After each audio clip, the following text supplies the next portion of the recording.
wanted to invite in and talk with us Jake's father, Randy Garcia, to talk a little bit about the Garcia family's experience and chance to talk to the people of Valdosta and, of course, surrounding areas for those of you that are watching the show, listening to the show, no matter where you are.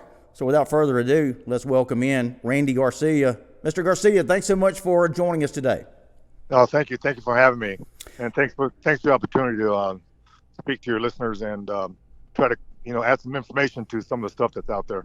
Absolutely. Well, Randy, let's get right to it. I know our time is limited before we talk with Jake. And speaking of Jake, I guess they're wrapping up practice up at Grayson right now. Is that right?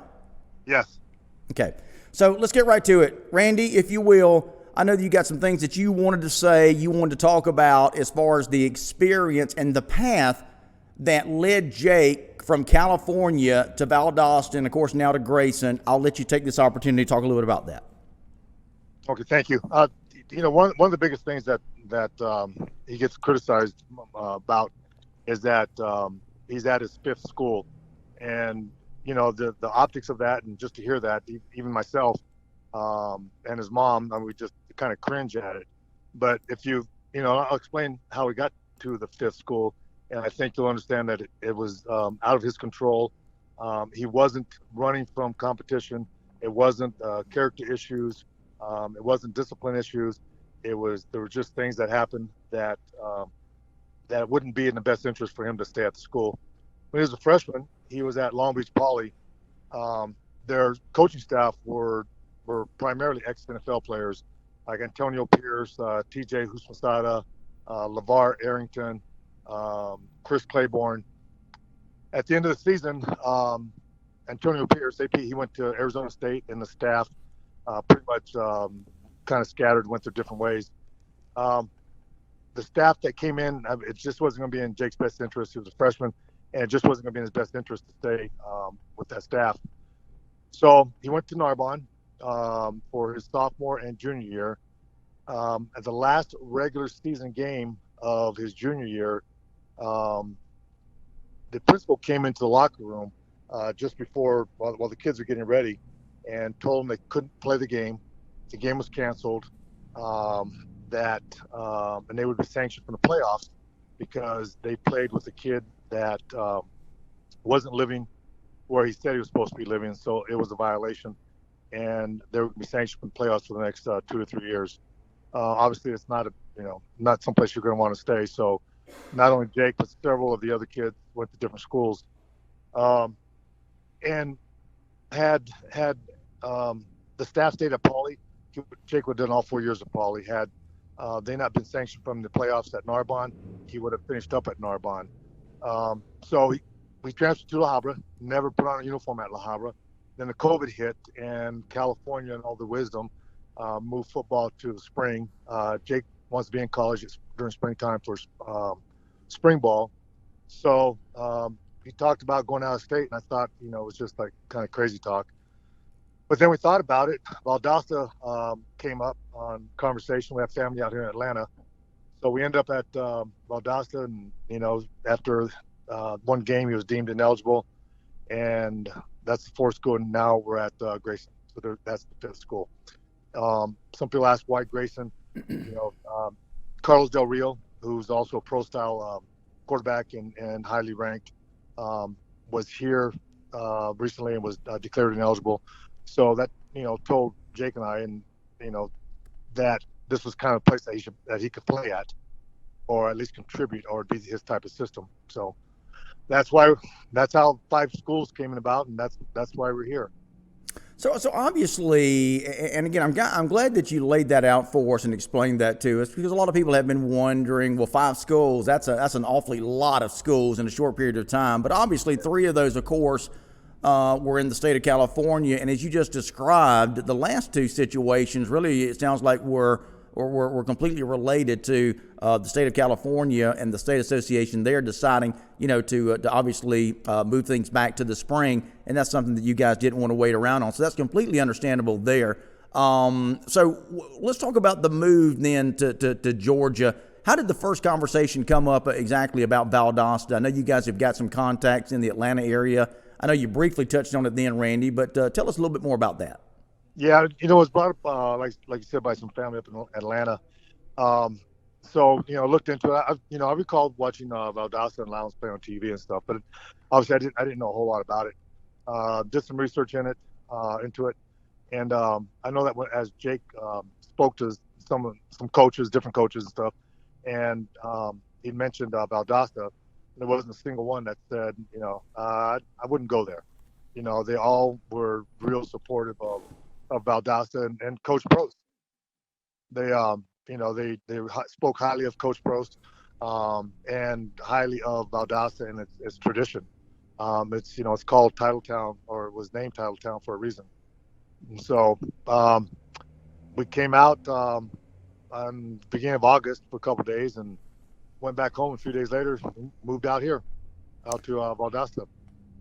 So, talk about the experience of taking your son, you guys coming all the way across the country, and coming to Valdosta. I would guess that there was a little bit of a culture shock there. I mean, obviously, there's a lot of difference between West Coast living, East Coast living, especially Southeast, Deep South living. So talk about some of the things that you guys have experienced here, your time in Valdosta, albeit brief. But I'll give you a chance to talk a little bit about that. You know, it's day and night between California and just Georgia, whether it's northern Georgia or southern Georgia. But there's a mystique about Georgia football, and in particular, southern Georgia football, Yeah. And it's real. I mean, it's real. I mean, in a nutshell, even the shoppers at Walmart are the friendliest people I've ever met. And there's always a joke about Walmart and crazy stuff happening, so on and so forth. I mean, I enjoyed going to Walmart shopping because everybody was, oh, excuse me, or they didn't move or whatever. They were very, very polite, and everything is yes sir, no sir, and if it's yes sir, no sir at home, it's because you're old. Here, it's just out of respect for other people. Um, it's When we first got here, practice. He had to be at the school at 5:15 in the morning, so it was dark. They started practice about 5:45 until 8 o'clock, whatever time it was. But to sit up in the stands and see the lights on, southern Georgia, see the trees surrounding the stadium, and as the sun slowly rises, it's just it felt like home. It really did. And I'd lived in California practically all my life, but it's been an awesome experience. People have been very, very welcoming. In fact, I told a story when we first pulled into Valdosta. We went to Walgreens, and we hadn't been anywhere. We hadn't been to the apartment or anywhere else. We stopped at Walgreens for something. We're walking through the parking lot, and there was a guy walking behind us. And then we get into the store, and he passes us up, and he looks back. He says to Jake, "Are you that kid from California?" And they had already known, and they had already, accepted him without even, talking to him or even meeting him. Um, so it's an experience.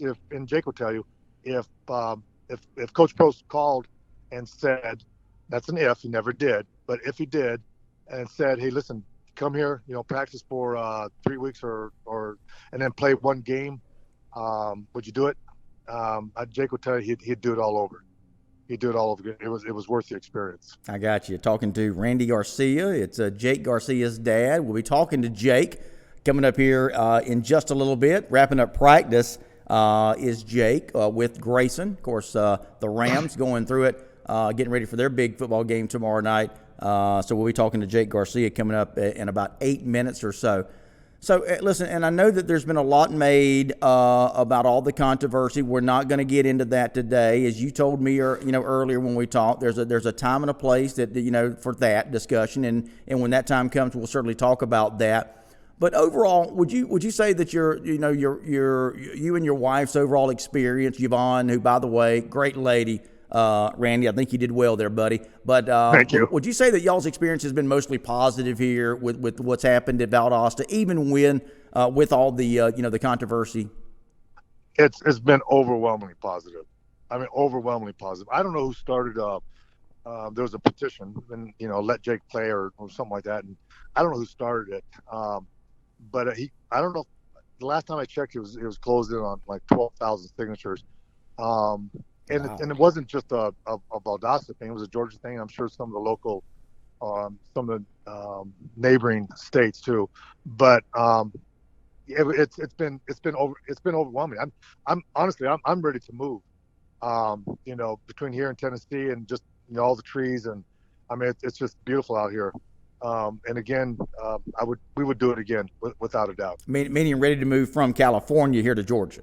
Yes, I, yes, I, yes, I got you. You, yeah. it sounds like now that you guys have been very supportive and involved in Jake's, career, for lack of a better word. But that's what it is. It's big time football, and talk about now the experience of having to take Jake from Valdosta to Grayson, and I'm sure that's been a whirlwind for the last few days for you guys. Oh man, this wow. Okay, in Valdosta, we rented a fully furnished apartment.